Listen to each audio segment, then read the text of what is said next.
प्रिय भाई और बहनों, आज का शुभ संदेश के लिए आप सभी को हम स्वागत करते हैं। सूली पर चढ़कर भी फिर से तू जीवित हुआ,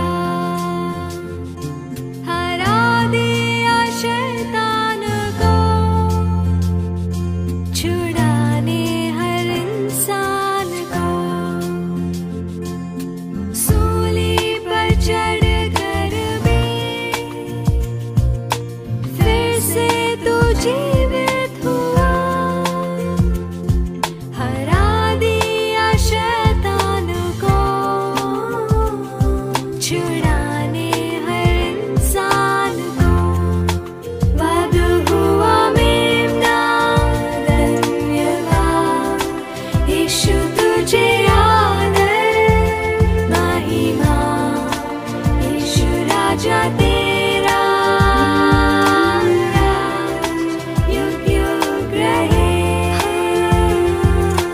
आज का संदेश प्रभु के दास जोशी अब्राहम आसम से बांटा जाएगा। प्रार्थना के साथ सुनिए। परमेश्वर का नाम की महिमा हो। आप सभी को और एक बार इस शुभ संदेश में हार्दिक स्वागत करता है। आइए आज का मनन के लिए हम लोग पढ़ेंगे पत्रस का दूसरा पत्री 1 अध्याय उसका 19 से 21 तक। हमारे पास जो भविष्यवक्ताओं का वचन है वो इस घटना से दृढ़ ठहरा। तुम ये अच्छा करते हो जो ये समझकर उस पर ध्यान करते हो कि वो एक दिया है जो अंधियारे स्थान में उस समय तक प्रकाश देता रहता है जब तक कि पौ ना हटे और भोर का तारा तुम्हारे हृदयों में ना चमक उड़े। पर पहले ये जान लो कि पवित्र शास्त्र की कोई भी भविष्यवाणी किसी के अपने ही विचारधारा के आधार पर पूर्ण नहीं होती, क्योंकि कोई भी भविष्यवाणी मनुष्य की इच्छा से कभी नहीं हुई, पर भक्तजन पवित्र आत्मा के द्वारा उभारे जाकर परमेश्वर की ओर से बोलते थे। इधर हम लोग पवित्र शास्त्र का जो ईश्वरीय उत्पत्ति के बारे में हम लोग देख सकता है। इसका पहले पदों में पिछले सप्ताह में हम लोग देख रहे थे कि जो प्रेरितों का गवाही का विश्वास योग्यता, और इधर हम लोग देख सकते हैं पवित्र शास्त्र का उत्पत्ति, ये दोनों परमेश्वर की ओर से आए हैं। इस भाग में हम लोग पवित्र शास्त्र का 3 विशेषता हम लोग देख सकता है।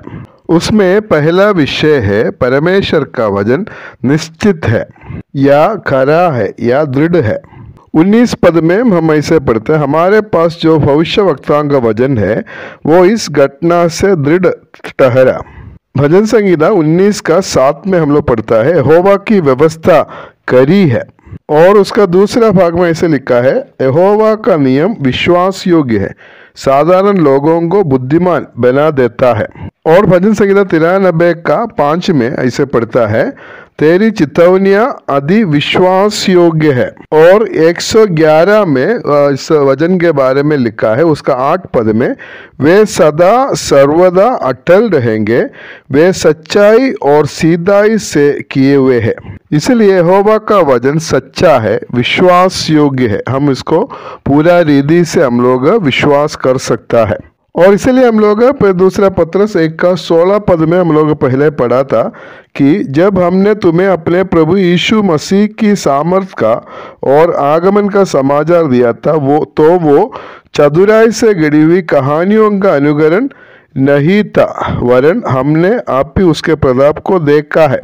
हम लोग किसी ने बोला हुआ चतुराई का जो बातें या कहानियों का अनुकरण नहीं करता है, और परमेश्वर का वचन सच्चा है, उसका अनुकरण हम लोग करता है। और ये सच्चे वचन जो है गलत शिक्षकों के पास नहीं है, वो लोग चतुराई से वो लोग सिखाता है, और इसलिए हम लोग उसका सुनने का जरूरत नहीं है। हम लोग सही वचन को हम लोग सुनना है। और परमेश्वर का वचन का दूसरा विशेषता हम लोग 19 अध्याय में 19 पद में हम लोग देख सकता है, वो चमकने वाला वचन है। 19 पद का दूसरा भाग में हम लोग पढ़ता है, तुम ये अच्छा करते हो जो ये समझकर उस पर ध्यान करते हो कि वो एक दिया है जो अंधियारे स्थान में उस समय तक प्रकाश देता रहता है जब तक कि पौ ना फटे और भोर का तारा तुम्हारे हृदय में ना चमक उठे। अंधियारा में चमकने वाला दिया का समान है परमेश्वर का वचन। इस संसार पाप के कारण अंधकार हुआ है, ये अंधकार का जगह है और इसका बीच में परमेश्वर का वचन प्रकाश देता है, चमकता है। भजन संहिता 119 का 105 में हम लोग ऐसा पढ़ते हैं, तेरा वचन मेरे पाँव के लिए दीपक और मेरे मार्ग के लिए उजियाला है। प्रभु यीशु मसीह जब अपना सेवकाई को शुरू किया, हम लोग मत्ती रचित सुसमाचार 4 अध्याय 14 और 15 पद में हम लोग पढ़ता है, अंधकार में बैठने वाला लोग बड़ा ज्योति को देखा है और प्रभु यीशु मसीह स्वयं इस जगत की ज्योति है और हम लोग उस प्रभु यीशु मसीह से उस ज्योति को हम लोग पाना है, उस ज्योति में हम लोग आए हैं और प्रभु यीशु मसीह से जो ज्योति हमें मिला है उस ज्योति हम लोग इस दुनिया में हम लोग प्रकट करना है। और हम लोग मत्ती रचित सुसमाचार 5 में हम लोग देख सकता है, हम जगत की ज्योति है और इसलिए हमारा जिम्मेवारी है कि हम सही वचन जो अंधकार में चमकने वाला जो वचन है वो इस दुनिया में हम लोग फैलाना है। फिलिपियों का पत्री 2 का 15 में हम लोग पढ़ते हैं, ताकि तुम निर्दोष और भोले होकर टेढ़े और हठीले लोगों के बीच परमेश्वर के निष्कलंक संतान बने रहो, जिनके बीच में तुम जीवन का वचन लिए हुए जगत में जलते दीपकों के समान दिखाई देते हो। हमारे पास चमकने वाला, अंधकार में चमकने वाला परमेश्वर का वचन है और वो वचन के द्वारा हम लोग इस दुनिया में हम लोग दीपक के जैसा हम लोग खड़ा रहना है। और इसलिए ये वचन का दूसरा विशेषता है, ये चमकने वाला जो वचन है, अंधकार में चमकने वाला वचन है। और वचन का तीसरा विशेषता हम लोग 20 और 21 पद में हम लोग देख सकता है, ये पवित्र आत्मा के द्वारा दिया हुआ वचन है। हम लोग 20 हम लोग ऐसा पढ़ता है, पर पहले ये जान लो कि पवित्र शास्त्र की कोई भी भविष्यवाणी किसी के अपने ही विचारधारा के आधार पर पूर्ण नहीं होती, क्योंकि कोई भी भविष्यवाणी मनुष्य की इच्छा से कभी नहीं हुई, पर भक्त जन पवित्र आत्मा के द्वारा उभारे जाकर परमेश्वर की ओर से बोलते थे।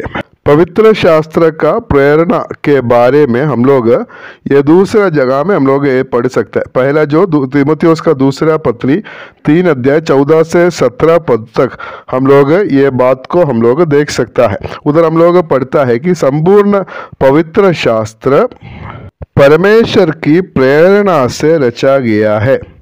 परमेश्वर की प्रेरणा अर्थात पवित्र आत्मा के द्वारा।